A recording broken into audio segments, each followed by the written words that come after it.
Hello friends, জয় মোহনবাগান। আগামী শনিবার Yuva Bharati ক্রীড়াঙ্গনে আইএসএলের final, মুখোমুখি মোহনবাগান এবং বেঙ্গালুরু এফসি। এই ম্যাচ নিয়ে এখন থেকেই উত্তেজনার পারদ চড়ে গেছে, তোমরা জেনে গেছো। টিকিটও কিন্তু আজকে ছেড়ে দিয়েছে, তোমরা যারা টিকিট কাটোনি এখনও সময় আছে, টিকিট কেটে নাও। তবে একটু আগেও আমি দেখছিলাম যে বেশ অল্প সংখ্যক টিকিট পড়ে রয়েছে, তবে সেগুলো কিন্তু বেশিক্ষণ থাকবে না। তোমরা জানো যে আজকে বিকেল 4টে থেকে টিকিট ছাড়ার কথা ছিল, তো 4টে বাজার 15 মিনিটের মধ্যেই কিন্তু সব টিকিট মোটামুটি বিক্রি হয়ে গেছে দেখাচ্ছিল।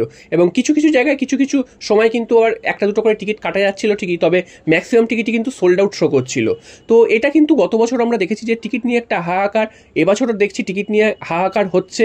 এবং এরপরে কিন্তু অফলাইনেরও বোধহয় কিছু হয়তো টিকিট ছাড়বে, তখনও কিন্তু আমরা দেখতে পাবো যে এই টিকিটের হাহাকারটা। এবং আমরা দেখেছি যে এই রকম ম্যাচগুলোতে মোহনবাগান যখন খেলতে নামে তখন দর্শকদের উন্মাদনা কতটা থাকে এবং দর্শকরা চায় কতটা মোহনবাগানের খেলা দেখতে। তো পুরো যুবভারতী ক্রীড়াঙ্গন এই ফাইনালের দিনও ভরে যাবে, এটা কিন্তু বোঝাই যাচ্ছে। যেভাবে টিকিটের হাহাকার চলছে, তো ভরে যাবে। এরপর চলে আসি আরও একটা খবরে, সেটা হচ্ছে সুপার কাপ নিয়ে খবর। সুপার কাপের ফুল সূচি কিন্তু ঘোষণা করে দিল। কিছুদিন আগেই জানা গিয়েছিল যে মোহনবাগান সুপার কাপের প্রথম ম্যাচে কিন্তু বাই পাবে, অর্থাৎ প্রথম ম্যাচটা কিন্তু খেলতে হবে না। তোমরা জানো যে আই লিগের সমস্ত দল তারা কিন্তু জানিয়ে দিয়েছিল যে প্রথম দুটো দল বাদে, ইন্টারকাশি এবং চার্চিল ব্রাদার্স, এই দুটো দল বাদে বাকি সব দল জানিয়ে দিয়েছিল তারা সুপার কাপ খেলতে চায় না এবং চিঠিও দিয়ে দিয়েছিল। তবে মোহনবাগানের সাথে খেলার হওয়ার কথা ছিল আই লিগের তৃতীয় দল, তো তৃতীয় দল যদি নাই খেলতে চায় তো সেক্ষেত্রে বাই পাওয়ার কথা মোহনবাগানের, তেমনটা কিন্তু হওয়ার কথা ছিল। তবে এখন যেটা জানা যাচ্ছে সেইটা কিন্তু হচ্ছে না। নতুন করে কিন্তু সূচি ঘোষণা হয়েছে, যেহেতু আই লিগের ডিসাইডার এখনও হয়নি, কে চ্যাম্পিয়ন কে রানার্স হয়নি, তাই জন্য লটারির মাধ্যমে কিন্তু সুপার কাপের সূচি নির্ধারণ করা হয়েছে। এবং সেখানে দেখা যাচ্ছে যে মোহনবাগানের বিপক্ষে কিন্তু চার্চিল ব্রাদার্স পড়েছে।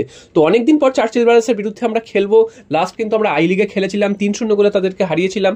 আবার কিন্তু সেই চার্চিল ব্রাদার্স আমাদের সামনে পড়ছে। তো আগামী 20 তারিখ রাত 8টার সময় মোহনবাগানের প্রথম খেলা চার্চিল ব্রাদার্সের বিরুদ্ধে। এটা কিন্তু নকআউট ম্যাচ, জিতলে পরের রাউন্ডে যাবে, হারলে কিন্তু বিদায় নেবে সুপার কাপ থেকে।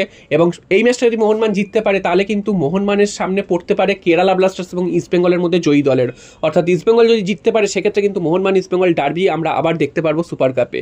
তো মোহনবাগান, আমি চাইবো যে মোহনবাগান তো জিতবেই এবং মোহনবাগান কাপটা নিয়ে আসুক, এবং আমি চাই ইস্টবেঙ্গলের প্রথম ম্যাচটা জিতে মোহনবাগানের সামনে পড়ুক, তারপর তো তাদেরকে হারিয়ে আমাদের মজাটা হবে। তো দেখা যাক, সেটা পরের ব্যাপার, কে কেমন খেলে কেমন জেতে সেটা কিন্তু পরের ব্যাপার। তো এই মুহূর্তে আমাদের সামনের লক্ষ্য ফাইনাল নিয়ে আমরা ভাবছি, এবং ফাইনালে কেমন দল হতে পারে সেটা নিয়ে তো কাটাছেঁড়া চলছে। তবে আমার মনে হয় না যে খুব একটা চেঞ্জেস করবে কোচ মলিনা, কারণ গত দিনের টিমটাকে কিন্তু ধরে রাখার চেষ্টা করবে। হ্যাঁ, মনবীর সিং প্রথম 11 হয়তো ফিরবে, কারণ আগের দিন সাবস্টিটিউট হিসাবে নেমে যথেষ্ট ভালো খেলেছিলেন। আশা করা যাচ্ছে তিনি কিন্তু ফাইনালে প্রথম থেকেই খেলবেন, এবং যেমন অপরিবর্তিত দল মোহনবাগান রাখে সেরকমই খেলবে। গোলে বিশাল কায়েদ, ডিফেন্সে কিন্তু সুভাশিস বোস, আশিস রায়, টম এলড্রেট এবং অ্যালবার্টো রড্রিগেজ, মাঝমাঠে আপুইয়া তো অবশ্যই থাকবেন, আগের দিন দুর্দান্ত খেলেছেন। এবং বাঁ দিক থেকে সেই লিস্টান কোলাসো, এবং ডান দিক থেকে মনবীর সিং। এবং বিদেশিদের মধ্যে দুজন বিদেশিদের মধ্যে হয় জেসন কামিংসের সাথে জুড়ে দেবেন জেমি ম্যাকলারেনকে, অথবা গ্রেগ স্টুয়ার্ট এর সাথে জুড়ে দেবেন জেমি ম্যাকলারেনকে, এরকম একটা কিছু হতে পারে। তো খুব একটা চেঞ্জেস কিন্তু দেখার সম্ভাবনা নেই। এবং বেঙ্গালুরু কিন্তু যথেষ্ট কঠিন দল।